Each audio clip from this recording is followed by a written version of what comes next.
Hey everyone, thank you for joining us for another episode of Non-Corporate Girls. We're glad to have you back, and we're starting off on a wonderful start to the week.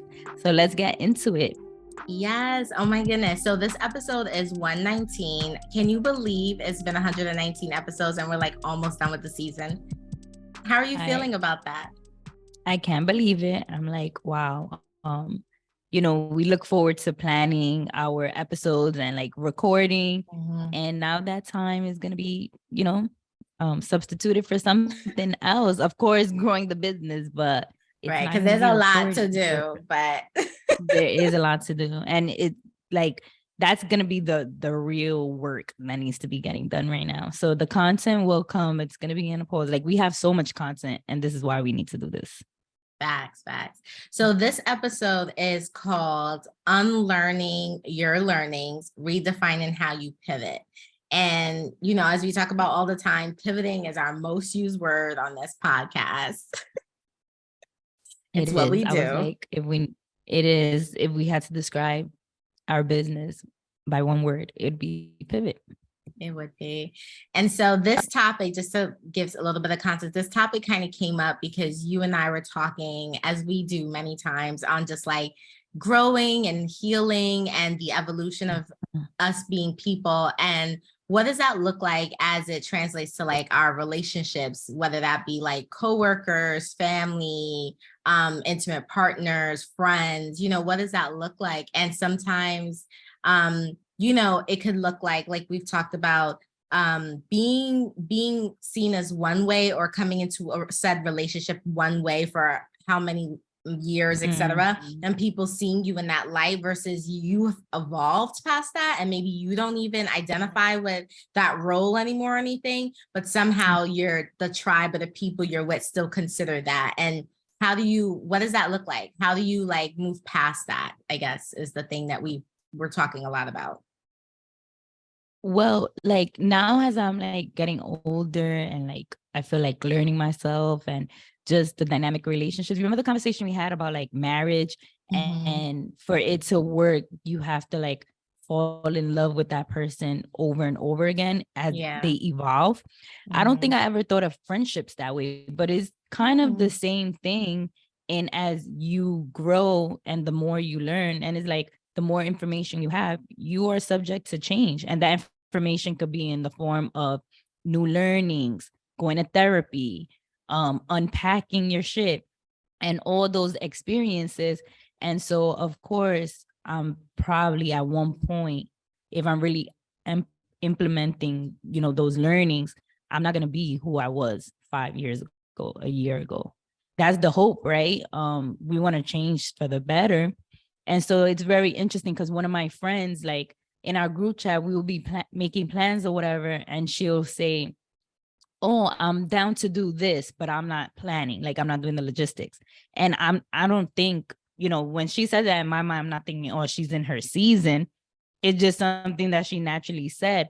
But now in retrospect, like me arriving to that place now, I'm like, oh, maybe I get it. Again, not still thinking that she's in her season, but you have to create that boundary.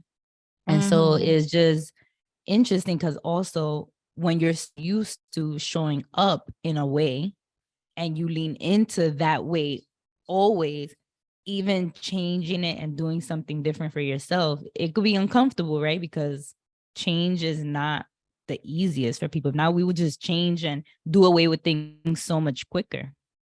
Oh my God. First of all, you said so many good things. One, I love the way you phrased it about the falling in love with like in a relationship. And then what does that look like in friendship? It is kind of the same thing. Like you have to constantly get to know someone as they evolve, and that looks different. That was really good. And then also thinking about boundaries. Back in February, we talked about boundaries and what does that look like. And I think that oftentimes when we're evolving as people, we are putting different boundaries or more boundaries in place that we didn't have before. And that's uncomfortable for a lot of people and for self, right? But how do you stick to that? And how do you communicate that? So that's what we're going to like get more into. But before we do, we got to get through some of our segments. So on a positive note, do you want to kick us off? Yeah. So my positive note now is like twofold because you did mention, oh my God, we're already at episode 119. So Mhm. yesterday I went and I celebrated my sorority sister's birthday, my line sister. Shout out to Jasenia. Hey. And yeah, and so I arrived to the place and they already had went to the other location, but I was like, let me just have a drink because the vibe was good there. And I was like, Oh I'll my link God. up with Wait, Yana did a you bit. sit at the bar? I definitely sat at the bar and Yes. it was, I love sitting at the bar It's because my you're favorite always thing. you're Favorite. bound to meet someone or have a conversation. With the It was already bartender. with the bartender or the people. And in this case, there was people around the bar and it was Okay. already like 5:30-ish. So people was already there long before me. So people was already like kind of turned. Yeah. So there was this guy standing beside me and I guess he was with his friend and his friend probably had just came back from the bathroom. So I'm thinking that I was like leaning on his chair and I was like, oh, do you want to sit? He was like, no, that's your seat now. But just from the exchange, that's it. That like opened up like for conversation. So I asked them, Mhm. oh, what are you guys drinking? What's good? And then I ordered my drink and we just chit-chatting, whatever. One thing leads to another. And I'm talking about Non-Corporate Girls and that how we have a podcast and I'm already in episode, over 100 episodes. And they both looked at me like, wow. When I gave them the IG and they checked the page, they were just like taken aback that like, we're so consistent or like it's been the longevity of it. So that was just like, a flex and definitely a positive note. And in that same note, wait a minute, I was losing my thought. Where? Oh, that same person that I introduced myself to, he told me that I have such an amazing aura.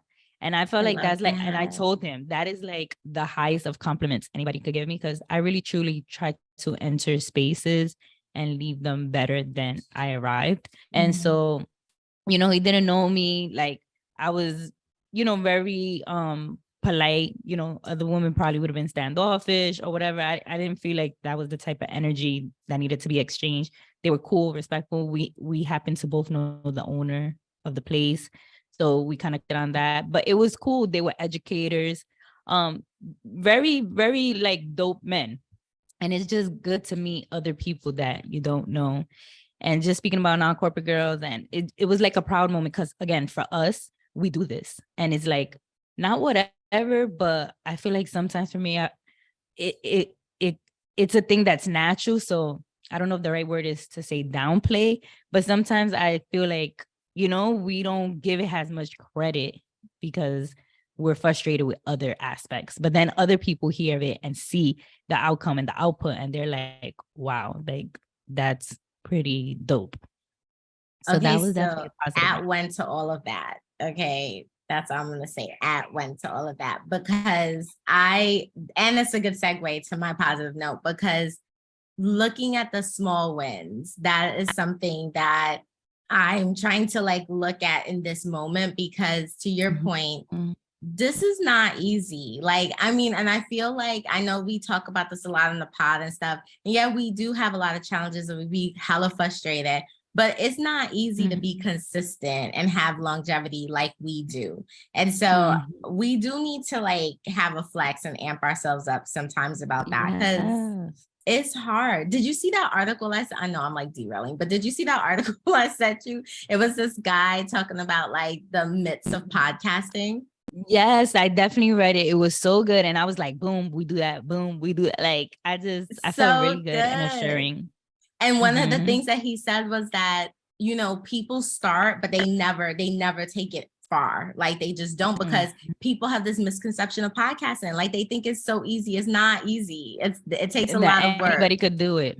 It Exactly, definitely does. If you're exactly. doing it correctly, if you're doing it with the intent, because of course our podcast is not for everyone. Everything isn't for everything for Mhm. everybody.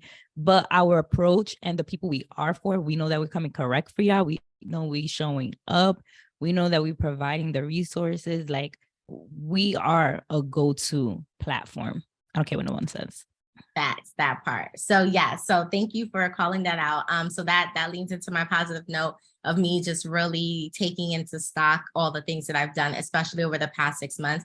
And specifically, I'm talking about that definitely for the podcast, so the 5 to 9, but also my 9 to 5. I think that my 9 to 5 has been super brutal the past 6 months.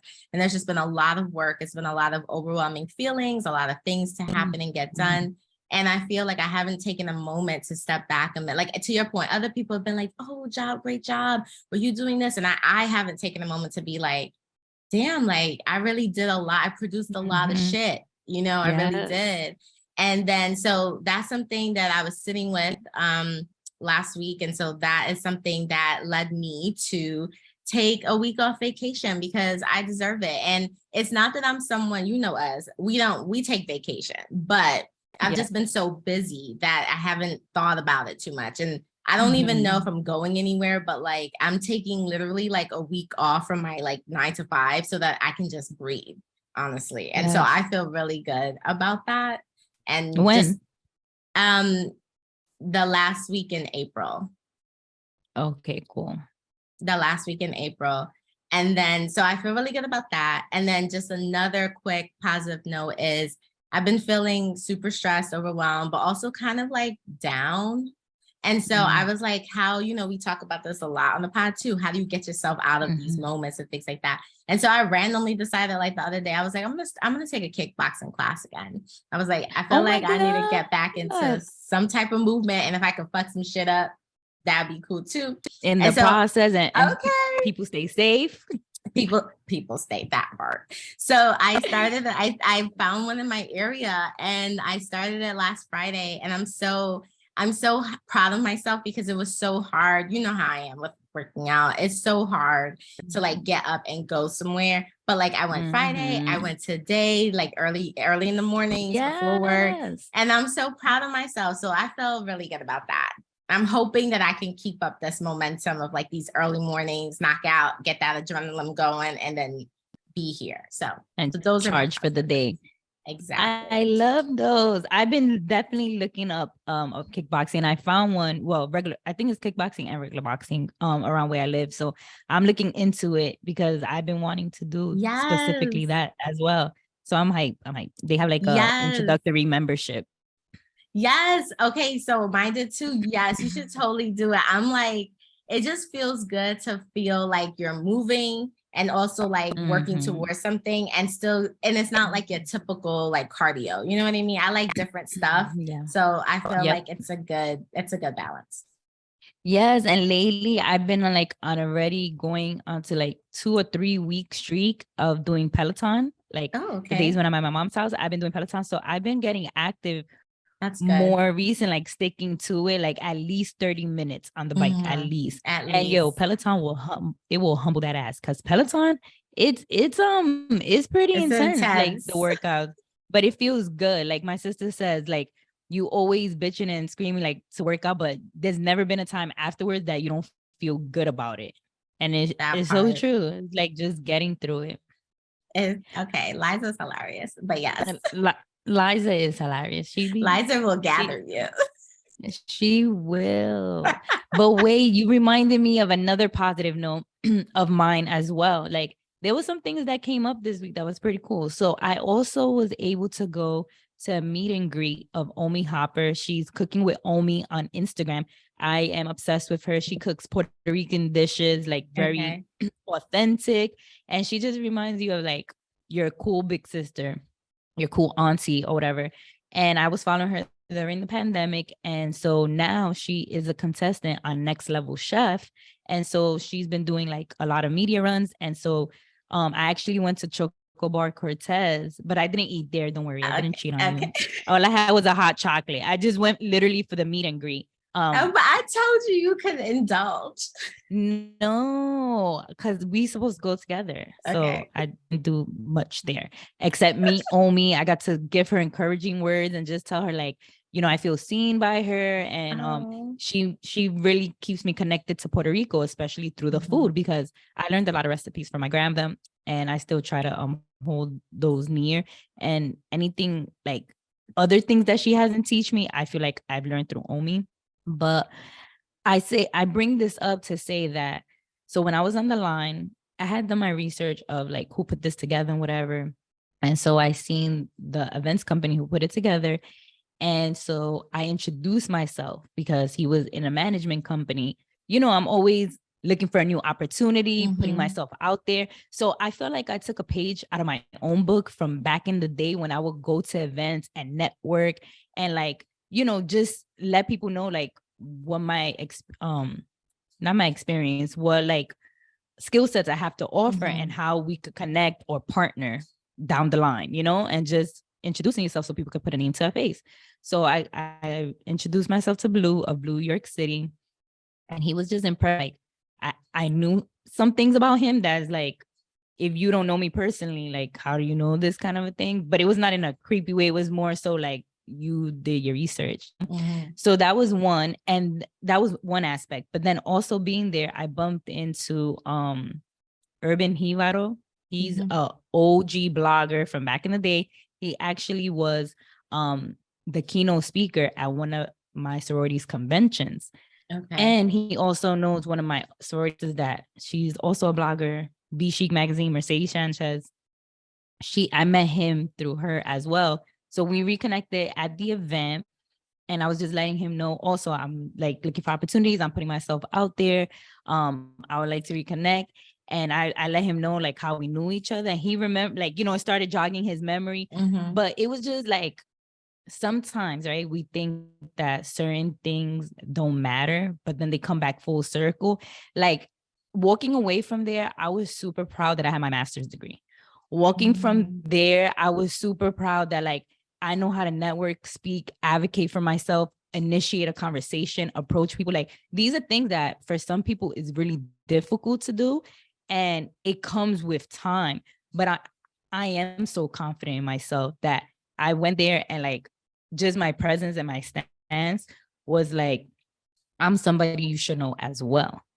And so it brought me back again to like those times when we would be at events and we would be networking, and I was like hustling, trying to like get the next opportunity. And it just felt so casual and so like, you know, like so easy peasy. So I just wanted to like put that out there because I know like as of late and recent, I've avoided going to events. I don't want to be mingling. I was strategic about this one because I knew like the setup was more intimate and the type of crowd. It wasn't people competing for people's attention, where in other situations, that's what it feels like everybody's trying to speak to the panelists or whatever. Like we're there just for only. I just happened to know other people, and there were like other bloggers and, you know, some foodie influencers or whatever. But I think that there's something to be said when you're in spaces where you're truly not trying to get nothing out of it, that it has more ease in being present there. You get what I mean by that? Okay, I get what you mean 1,000%. So many good things to unpack here. So one. Tell me, yeah, because we didn't speak about this. I know, but I love it. I love that you talked about your soft skills, and I don't even consider them soft skills, but like, you know, just if you have to like break up like hard or technical versus soft, I love that you say that because, you know, we talk all the time on the pod about like using your transferable skills, making sure that you optimize your various skill sets in different ways. You literally just laid out all of the skills that are very important within communication, within networking, that will help you get somewhere. And to your point, yeah, people go to events and they don't do none of that. And it's just kind of like, what a wasted opportunity this is. Now, granted, depending on the type of person you are, you get to figure out what that looks like for you. But there are definitely people who go to events and they just actually can't do any of the things that you said. And that is definitely a missed opportunity. So I really love that you like leaned into that. Plus you are an OG, like you are like networking at its finest. It's just, I would say, I like to think about it as in the past, we went to so many networking events, and it was for lots of reasons. We was hustling, we was freelancing, we was young, we was trying to get things off the ground. I think that now in this refined age we are in, we have the ability to pick and choose the type of networking events we want to go to and what the intentionality is behind that. And that looks a little different now. And I think that's just what that was for you. No, absolutely. Because I didn't really go there with the plan of pitching anything or like having these kind of conversations.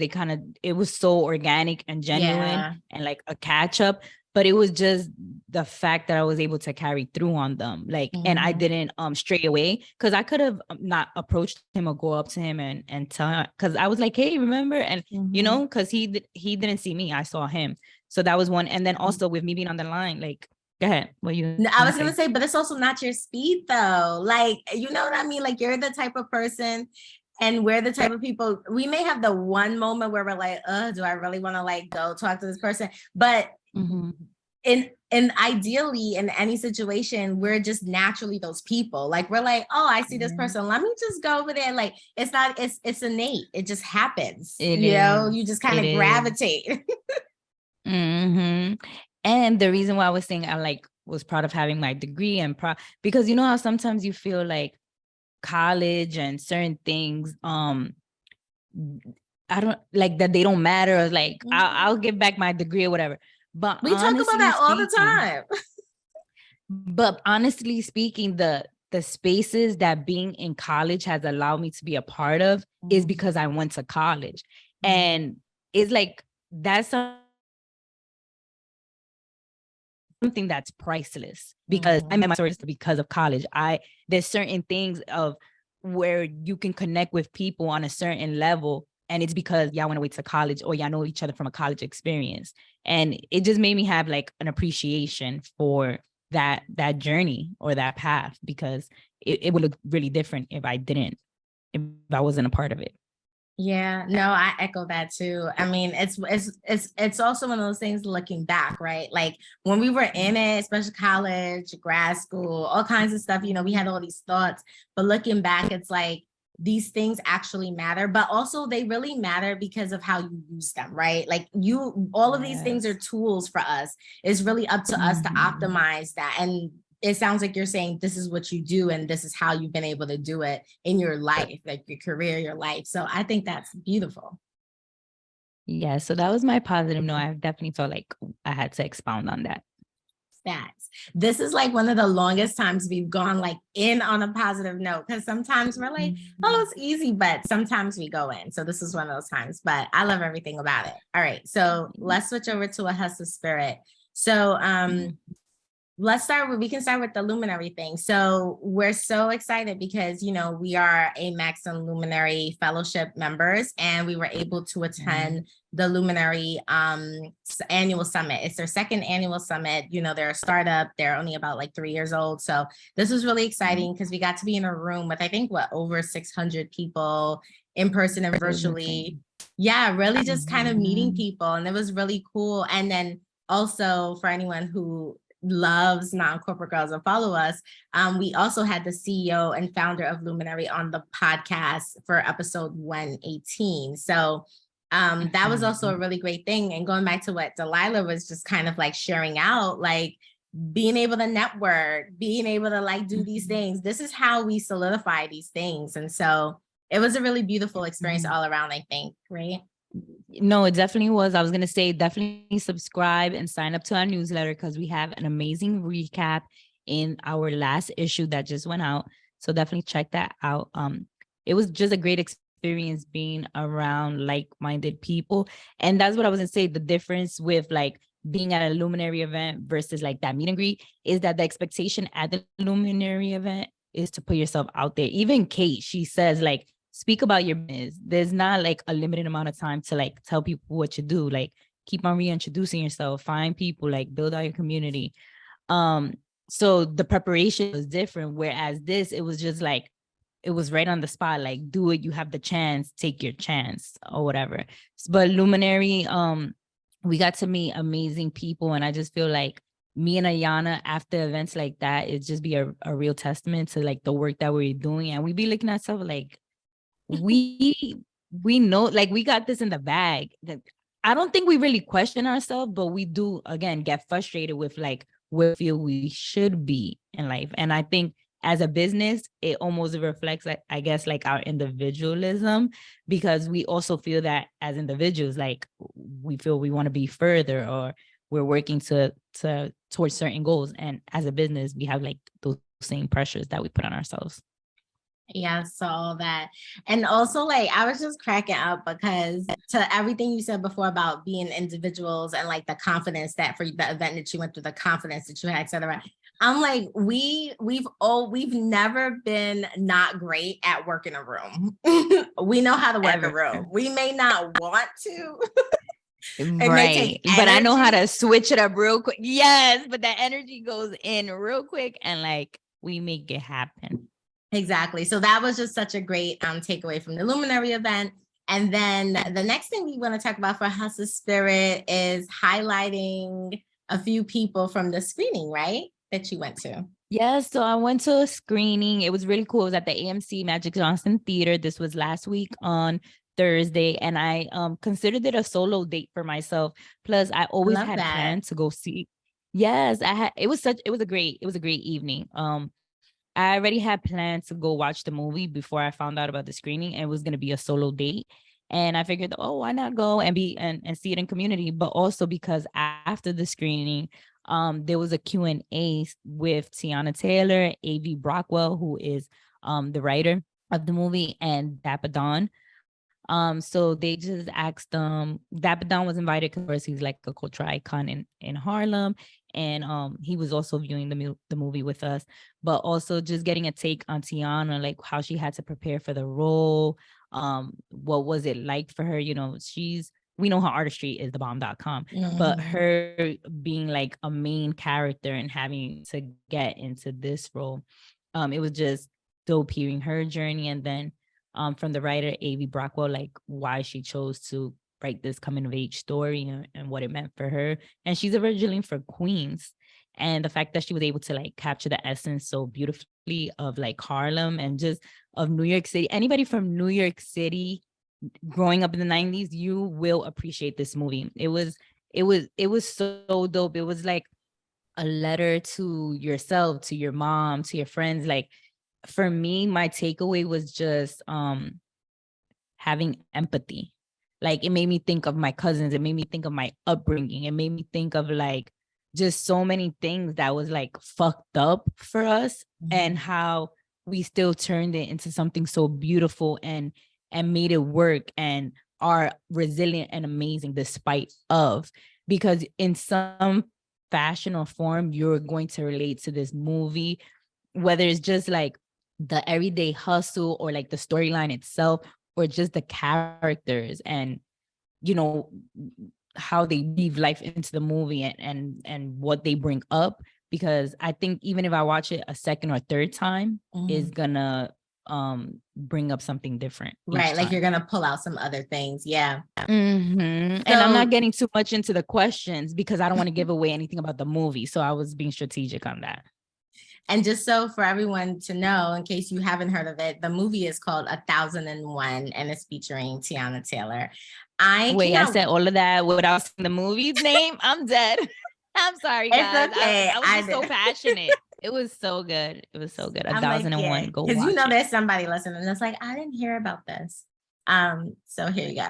I'm obsessed with my Sagittarius sister Tiana. So you already know. I can't wait to watch the movie because I haven't seen it yet. But what I also, when you were talking about that, it reminded me of one of her recent interviews, because, you know, she's on a press tour.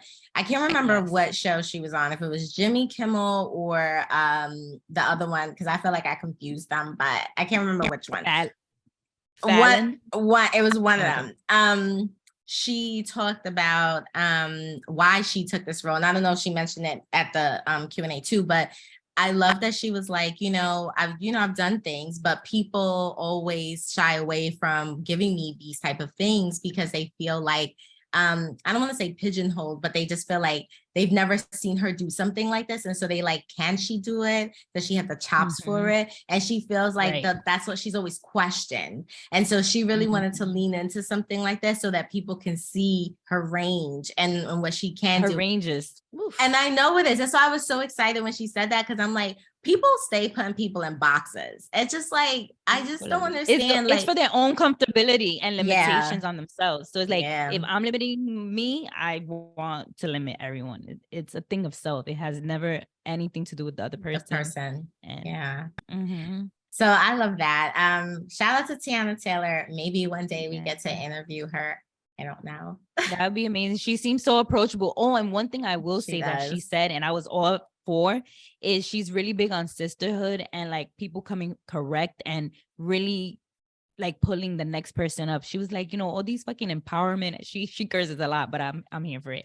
She was like, all these fucking empowerment events and nobody's empowering a damn thing. Like, leave that BS to the side. Like, let's really be here from one another. Like, unless we are helping each other to occupy these spaces, we're not gonna make the changes that we want. Like, it was just so genuine, like real candid. Like, she's your homegirl for real.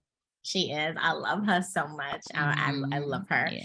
Thank you for sharing that. She really is. She really is. And we talk about all that too all the time, about all these events that's empowering people that's not. Which I think is actually a really good segue into Off the Record and really talking about this revelation that you wanted to share. It gets chaotic. Like right now, the podcast, we're transitioning into chaos. But this I feel like this flows is like people are frauds. Girl. This whole section is about fraudulence. So let's start with the whole coaches online business financial help conversation that you had with our sis recently, our sis Annette. Shout out to Annette. Yeah. So basically, Annette and me were discussing it through the DMs, like how like there's this new wave of like, it's the new self-help, which is showing up in the forms of like coaches, wellness coaches, life coaches, this coaches, that everybody's a coach. Everybody a coach, or everybody's putting out a webinar, or like some type of school, like the new school, like, there was first, it was the B school. Like that was probably the OG of those kind of programs, but now they've expounded to different areas and different cohorts and X, Y, and Z. So we're not here to like downplay those things, but we want people that are listening just to take the due diligence to do your research, because what Annette was bringing up is like, who's overseeing these people? Because it's even people giving out like psychology and therapy, and they don't have a degree or they don't have a license to practice these things, but they're implementing it and preying on people who are like so hungry for a solution. There's no quality control. There's no quality control. There's no being able to cross reference or like, who are you citing? Who's your sources? Like, what was your test pool to see what was like the outcome for people who implemented this? Like, that none of that is being given. It's just people going by people's word, people going by people's aesthetic, people going by people what following, right? And we could, guys, y'all know the story of Jesus, like, right? So it's like, you can't just be following people out here thinking they're going to take you to a promised land. And so it's just doing your due diligence of who are you getting information from, what is your intent, what is your purpose, and what are you truly trying to gain? Because for the most part, you're going to end up with debt because you're dishing out all these dollars, and success cannot be packaged and just sold. And it's a one size fits all. Everybody has a very targeted approach on what works and doesn't work for them. And so like people who do achieve this success, they've probably just been the first ones to do it. And they're selling you what they've done, who no one else has done. And you seeing their success and thinking you're going to be able to replicate it as is. And that's not how this works. But also on the flip side of that is people who are credible and you're buying their courses, but you're not doing the work. And so you think just by buying the course, you're going to get the results. So there is an accountability factor on some things can work, but you have to work them. So it's just something to keep your eyes open about, and like really, because, people get obsessed with buying the courses and the teachings and the learnings, and nobody's executing a damn thing. See, but okay, as always, so much to unpack. I'm glad that you mentioned the two flip sides, because I was going to say that too, but that last part, nobody does the work. Nobody executes. And that's the biggest issues. Like people are like, oh, I collected this. I have this. I purchased this. I met with this person. But when you take all of these factual things that you're bringing to the table and you're planning things out, what are you actually executing on? And that'd be the thing that be blowing my mind. It's just like how much schooling are you going to do? How many people are you going to listen to before you decide what's going to actually make you move? Like that'd be the thing that'd be confusing me. Yeah. Yes. And this is what I brought up to Anna. I was like, a lot of people, what they're seeking is validation and cosign. You're paying for that. You're not paying for any type of success. You just want somebody to be like your yes man in the corner or whatever. Like nobody's gonna hold you accountable. And I don't know if you do remember, but like I feel like in the beginning times of us trying to build out NCG, or maybe even a little before, because we were freelancing heavy and all kinds of things.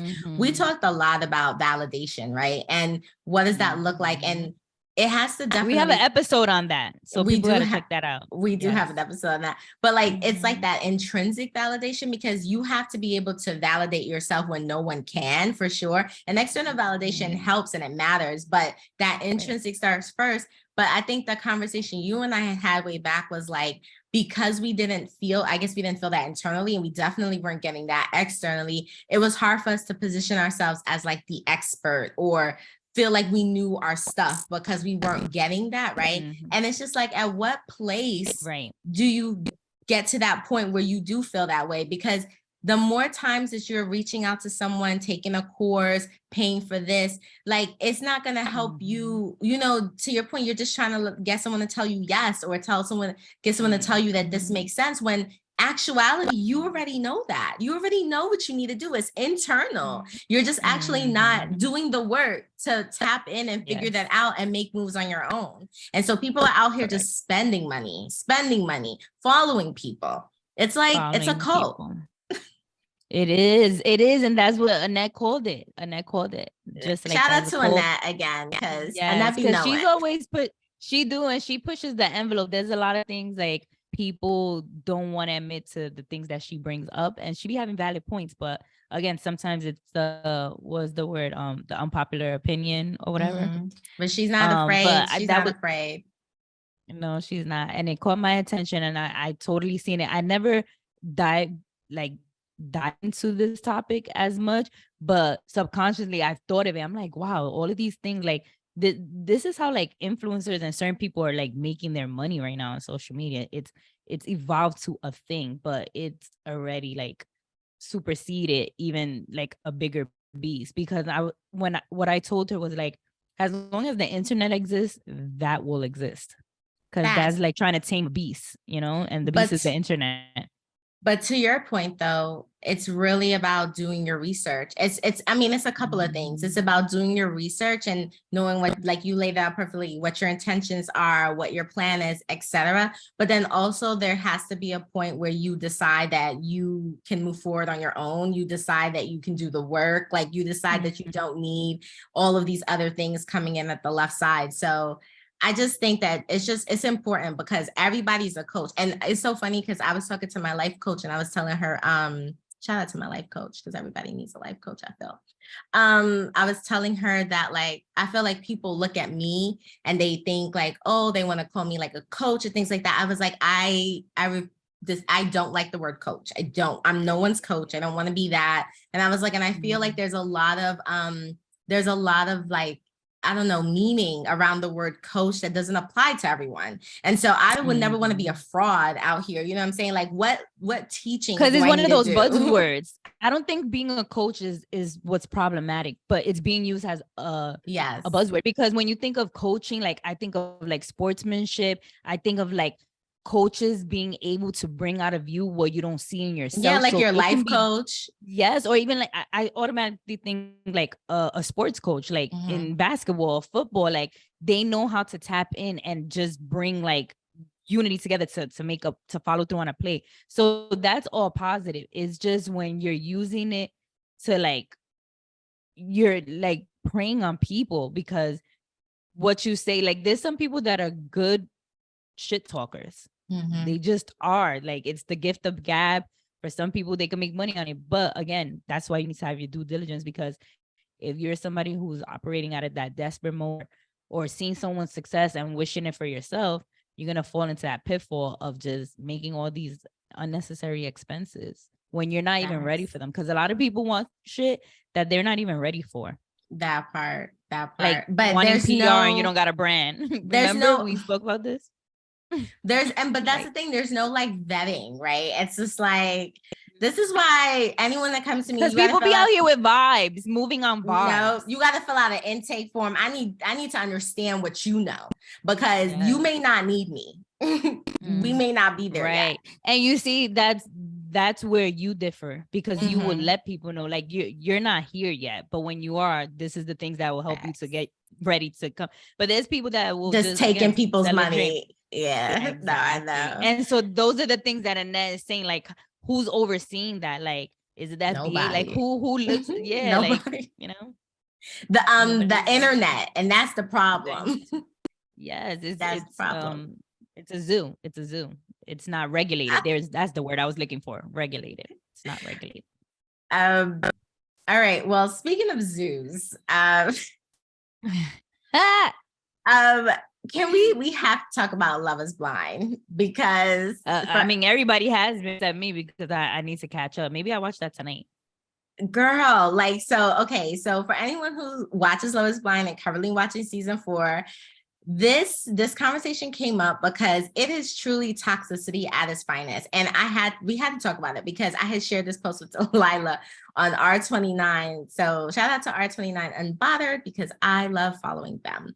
And what happened? I was just gonna say really quick, Love is Blind, for people that don't watch, is a show where people are introduced through like pods. So like you never get to see the person, you just getting to know them. Literally, Love is Blind, like by what you hearing them, having conversation until a moment where they reveal themselves. So right, you're forming an intimate bond without seeing someone over a course of like a week or so. So I gotta give that premise, because problematic. Yes, no, for sure. So this post on R29 Unbothered, it was basically saying, at this point, it's frustratingly clear that this method of finding love doesn't really work. But something about the season is leaving us wishing that there were some options to help these contestants through their issues, so that they might actually have a chance at meeting someone. So a licensed professional that they quoted on the post said, if you're doing something as extreme as proposing to a stranger without even seeing their face first, you have to be equipped with the right tools in order to make sure that you're prepared to handle life outside of the pods. What this show needs is some objective perspective and guidance to actually provide participants with a new lease on love and healthy relationships. And when I read that, I hit the nail on the head. I had to give a whole comment on why this like was amazing. I read your comment. Like, because I'm just like, how, and it just goes, it's important to bring up, because, you know, we do talk a lot about like mental health. Part of this conversation today is seems unsafe. It seems unsafe. Like, nah, y'all putting people in a position that you don't know who's going to You're not setting them up for success. You are not setting them up for success. There's no way that people who are, and most of us are going through healing journeys, and we will be, you know, but there's no way that people who really have not healed a lot of things within themselves and in the relationships that have not worked can come on this show and then all of a sudden think that you're going to meet someone that you actually have never seen, really don't have any relationship with, and all of a sudden it's going to work. Not only is it going to work, but then you go to an altar and you try to get married. Like, in what world? And granted, I know that there have been like, I think 2 or 3 successful couples across all seasons, and bless those couples, bless them. Because, and they're like one out of, I don't know, a high number, let's say 1 million, because it's that like not realistic. But also like, I feel like, for trying to see it from the positive side, that 2 people who have the self-awareness and are ready, and I think they wanted that, like, people, you know, that it's people that already been through life and they're ready to settle down. They know exactly what they want. But again, you don't know what's gonna be brought up for you until you hit with those things. There needs to be like a psychiatrist on deck after they come out the pods. That's what this kind of like post was saying. I read the whole article. Like, the structure of the show needs to change. I guess I think the biggest issue is that this show is claiming to want to support people in finding love, but there's so much more to it than that. And they're actually not thinking about that piece. They're more so thinking about, we get the viewers, it's the money, all this stuff, right? But how are you actually helping so much emotional harm? so much. And it's just like that's why I was like, I like that they said the structure has to change. To your point, they definitely need a therapist, not like in the Ayanna love, but they need someone else. They need like a therapist on the show to really help process after those pods, what comes up. Yeah. And honestly, I feel like marriage counseling should be like a requirement from these pods. Like, y'all both need to come together and we need to talk about a couple of things, because how are y'all coexisting outside of this? You know what I'm saying? And then they always talk about when they come out the pods, life happens. Life always happens. That is part of being human and in a relationship. Are you kidding me right now? This is why like, go ahead. No, this is why this show what? It makes me crazy. Well, I was gonna say, this is why I can't take any show like The Bachelor and all of those series, because they be upset and jealous that the guy is kissing multiple girls. It's a competition between 20 of y'all. Like, what do you think? And then so also, unrealistic. Like, it's so unrealistic, but if you're gonna be a part of it, you have to take it with a grain of salt, because it's gonna be one way during the competition and it's gonna change after those cameras, and you have to face who this real person is. You don't know who's building a facade and claiming to be something they really aren't. You don't know what people's intentions are. And I think that's what you don't get from, like, if you was to meet someone, you know, in a different kind of way. Like, because right now I could meet someone who they could be lying to me about their intention and we're not on a show. 100%. So I'm not taking that away. I mean, hello, catfish. Okay. Or just for men that suck. For sure. But I think the biggest I think takeaway or theme here is that toxicity is a real thing.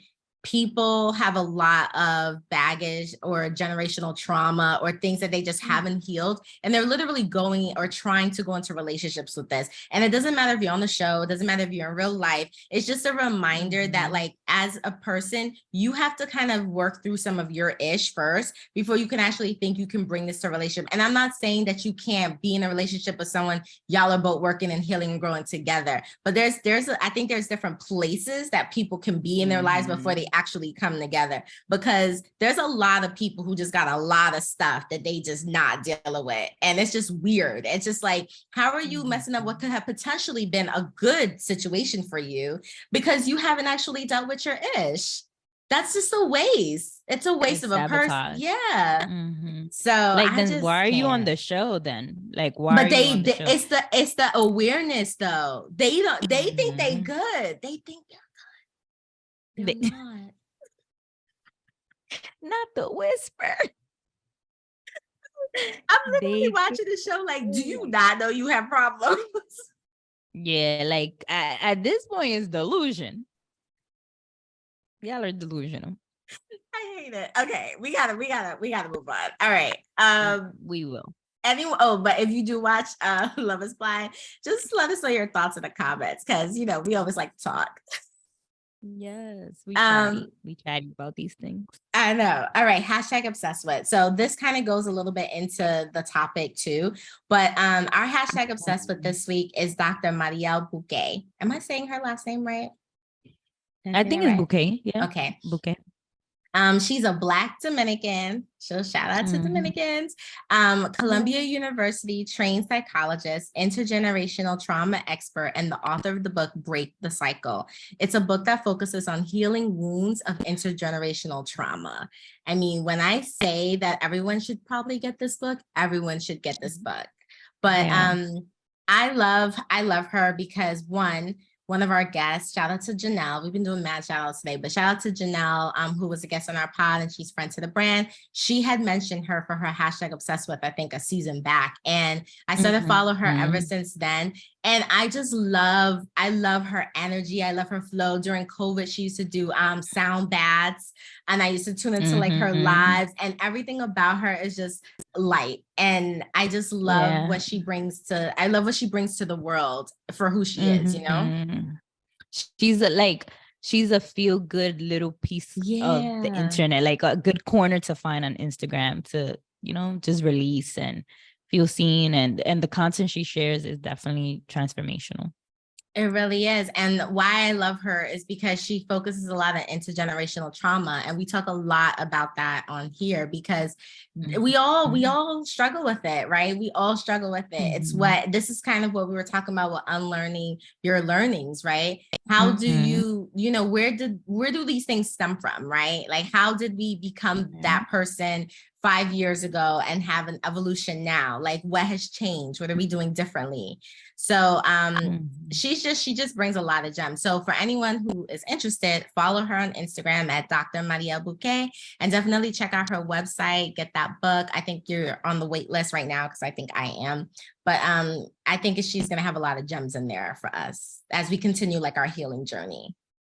Yes, because that's forever and ongoing. Forever and ongoing. So now we're finally in Let's Talk About It. I know we've been talking a lot, but let's talk about it. This episode, Unlearning Your Learnings. So some of the questions that have come up, I'm just going to throw them out there and we can tackle.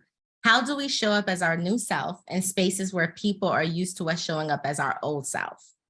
What does that communication look like? And how do you voice what you need in any of these groups, whether it be your partner, your friend, your coworkers, your family? How do you voice what you need when you have evolved as a person?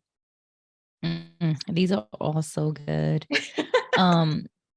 Because even with the first question, how do we show up as our new self in spaces where people are used to us showing up as our old self? It just makes me question, like, have I outgrown this space? So, and that's a question to think of. The answer may not always be that you have, but in some instances, it could be that this is no longer a space that's serving to me. So it brings that up. I love that you said that. I mean, we talk a lot about things that serve us and like, or spaces that serve us or don't serve us. And, we have to look at that when it comes to people too. And I think that, to your point, there are some spaces that we may have outgrown, or friends that we may have grown. I know I have, and you have to, you communicate that as you do. But then there are spaces and people that maybe you don't necessarily, maybe you haven't outgrown them, or maybe you guys are you're in this weird place of like learning each other again. And maybe it's a conversation around, are the version of who we are now. Can we find a friendship, or can we find that middle ground, or can we not? Yes. And also I was going to say, it's also challenging and different because when you think of outgrowing a space or a person or whatever, sometimes it comes with things that are negative. What happens to those relationships that you outgrow, that no bad blood, no tension has arisen? So then how do you assess there? Because that is an uncomfortable feeling. It's hard to sit with or to make terms with that, things are not the same. So there is a lot of crucial, like being honest. Like you have to crucially be honest with yourself of what are you getting out of this, or what's lacking. And then that comes into that communication portion of like how to communicate. If something is lacking, how are you going to say that? Because you don't want to be argumentative or combative, or you don't want to make it seem like that person has been a piss poor friend, because it may not be that, but also what they're giving to you is maybe all they can give. So that they are giving you their best, but is that enough? And it may not. Oh my God. So the best thing there was, you have to do some self-reflection. I talk about self-auditing all the time. It is literally something that has to happen. I also feel like, sidebar, that there was definitely an episode on Insecure with Molly and Issa around this. Yes, it was. Like, it just like came to mind. Episodes has it was a few episodes as they were like navigating this new evolved. Yes. I feel like I need to look at those episodes again. I gotta rewatch them. I feel like though, especially like just thinking about friends, because I know both of us have like different friend groups and things like that. I think with friends, I think it's inevitable to come to some point in this conversation. Like, I feel like and I'm talking about across many different friend groups, whether it be your best friend, whether it be just friends, whatever. I feel like this comes up. I feel like it comes up in different ways. I feel like there's a moment or an era where, you know, maybe it's not communicated as much, but you just kind of operate differently. Your moves are different and people just kind of acclimate to that. Or there are times when your moves are different and people are just not on board. And so it presents friction and tension. Yeah. You know what I mean? Because we're all evolving 1,000%, all the time. 1,000%. And it's weird because I guess these are the first examples of these kinds of changes. Like, yeah, who was before me experiencing this? There was nobody like that was going through this kind of like growth with, you know, I didn't see my mom in friendships and how they evolved. Like, most of the people that she was close with were people that they were like family, lifelong friends that became family. So just those transitions didn't transpire the way they are for me. And so again, when it comes to friendships, if they're that are not or like relationships that are not intimate, it's a new way of navigating that, because when you break up with a boyfriend, it's just so different than quote unquote breaking up with like a girlfriend. Like, it's not the same in like how you go about it, or like sometimes we don't even know if like shit is fucked up, and we just kind of go with the flow of things because we don't want to ruffle feathers or feel uncomfortable. I think the only dynamic that makes it clear if things have changed is when people become a mom in the friend group. But other than that, I can't see a very distinct thing. Maybe what people moving up in their careers, or if you move out of state. But I'm trying to think of the scenarios where like the shift is so grand that you feel it because I mean, and relationships, I think, like intimate relationships. So I think I like parents for sure, being a mom.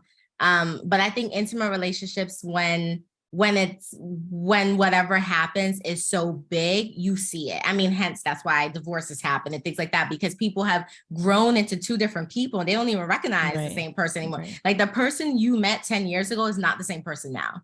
And so how do you all figure that out together? And a lot of people don't, right? They don't. They don't, but I feel, and this is where the learning and understanding, because the obligation in a marriage is so much different from the obligation of a friendship.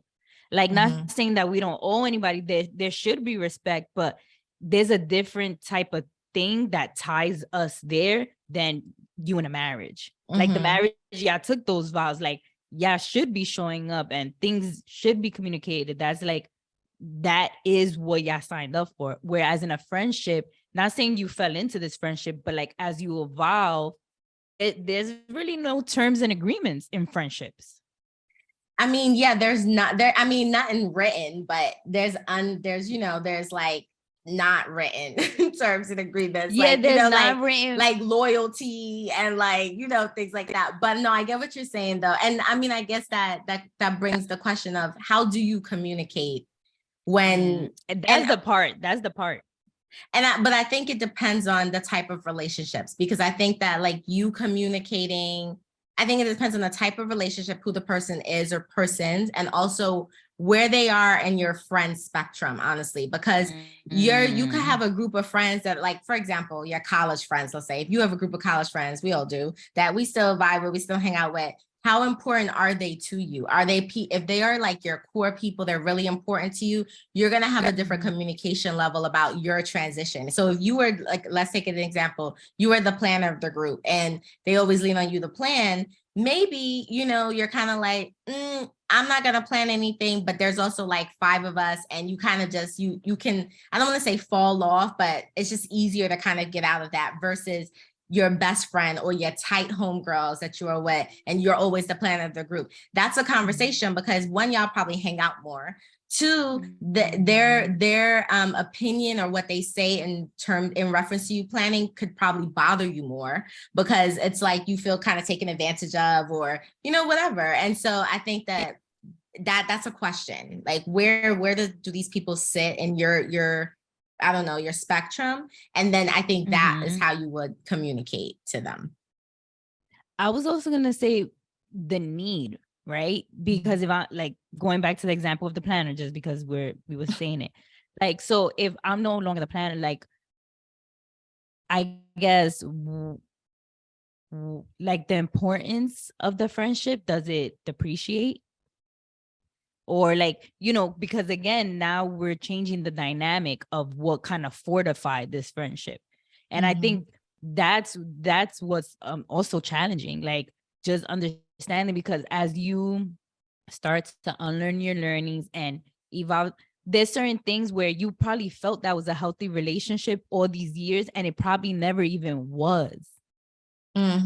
So two things. One of my, I don't want to say she's an ex-friend because we're cool now again, but one of my friends we were really tight a long time ago.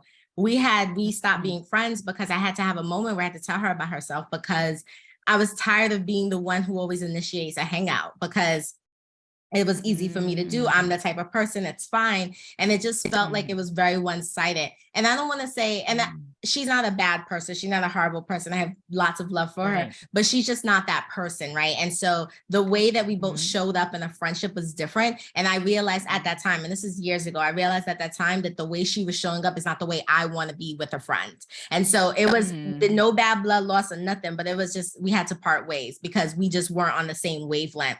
Now, fast forward, I have another group of friends that I am the planner, and I'm going to have a conversation with them actually. So this is so apropos, because I'm going to tell them that I'm not doing this anymore. I'm not going to be the planner anymore. And if we all want to continue to have this friendship, which I know we should, because we're all really good as friends, we all need to, it takes three of us to tango in this. So we need to come together, because I can't just be the one doing that. And I know it's going to be, I don't want to say it's going to be a hard conversation, because I don't want to make it be something that it's not, but I do want to communicate that at this era in my life, I don't have the bandwidth or energy to be the default planner all the time if we all want to live. And that's how I'm going to go into the conversation. And I feel like that's fair. I was going to say, for your first friendship that you said they weren't showing up as you wanted, did you speak to them to give them a chance to then show up the way you needed and they still fell short? I did. And it was a huge learning lesson though, because I had to realize that I take friendships very seriously. And I know that. I know that a lot of people don't operate like we do. And so I had to realize, it was one of my biggest and first lessons on level setting expectations. I had to realize that I gave her expectations she never asked me to give her. And that was on me. That was on me. And so I had to figure that out. She never said that she would be this person. I just naturally thought that because my friends, because that's how I am. So, right. Everyone's not like us. They're not. And the thing is, because what I practically demand of people, I give.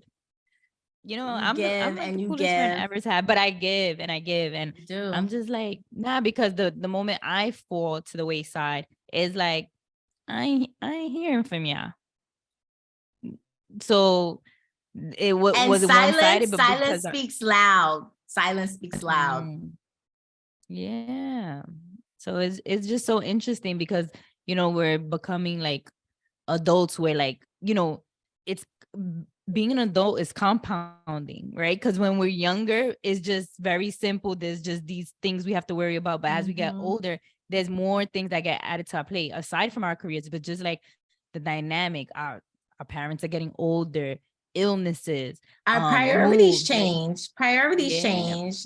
Well, our core, like your core values are your core values, but as you evolve, some of your core values are removed and others are added. You change things up. And when you think about what your core values look like, it really puts a strong emphasis on your priorities and what really matters to you and your boundaries. And at some point, especially as we're getting, like I like to say, this refined age, we don't have space for things or people that just are going to take advantage of us or not work for us. You know what I'm saying? No one has time for that anymore. When you're younger, it's easier because you got a lot of friends, you got this, you can have all of these things. You don't have the filters that you do when you're an adult. When you're an adult, when those filters come through, it's like, I'm not doing Facts. this. Facts. So for everyone listening, like, you know, if you're experiencing this dynamic or experiencing like, you know, reflections of, you know, where you stand in certain friends group, it just sometimes we have to take a look at ourselves and and ask ourselves what it is, what we want, what do we need, and how can we go about getting that. And then you will assess from there, like who is able to offer that and who's in a season where, like, you know, they may be struggling with whatever. And I know for me personally, I'm not the most vocal in my struggles. Like you might not hear from me, but if there's always been love, if there's always been a solid friendship, you know that will always remain. Unless you cross me, like if you know you cross me, then like fuck off. But Right. like Don't if even, you know don't even that look for me. at all, like I'm not checking for you either. But if there has not really been a falling out and like for the majority of our friendship shit has been solid, then you should know my heart to be able to assess like to some degree, you know, because I feel like that is also a part of a friendship, being able to gauge to 100%. some level. Right. And because it's like, but that also goes on the spectrum of what type of friend is this? How close are they to you? The other thing I want to add or close with is our whole title of Unlearning Your Learnings and Redefining How You Pivot. I think the redefining part is so important because to your point about our parents, right? They had a whole different lens on like what this looked like. If it was even, if they even had a lens on it. I think now in our like being millennials, et cetera, like in our generation, I think that a lot of people have a lot of awareness. A lot of people have a lot of, and a lot of like want to like be better, do better, have better for themselves. And figure it out, like understand why are we the way we are? Like why is shit so fucked up? Like the willingness to want to fix it.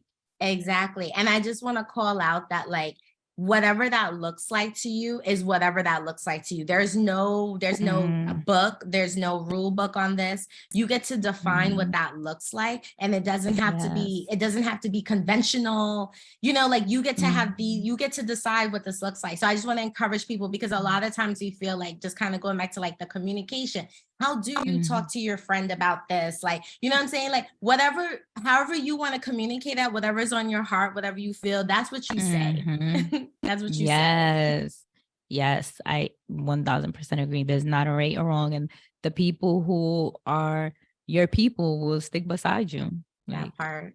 And if they don't, then you already know those are not your people. Right. And it's tough. It's not like, oh, you're not going to be hurt by it. Let's be real. But, you know, it's just more information for you to download, for you to know how to move and make your next steps, your best steps. 100%. And everything is a learning. Everything is a learning. Those owls, they come in handy, I tell you, because my biggest lesson on level setting expectations has taken me through life. So it is what it is. All right. Well, this has been fun. Yes, this episode was pretty hefty, but it was so necessary, and it was so good. It was healing in itself. It was healing. So as we continue to unlearn our learnings, all we wish for our community is that you do the same. Yes, peace out. Bye.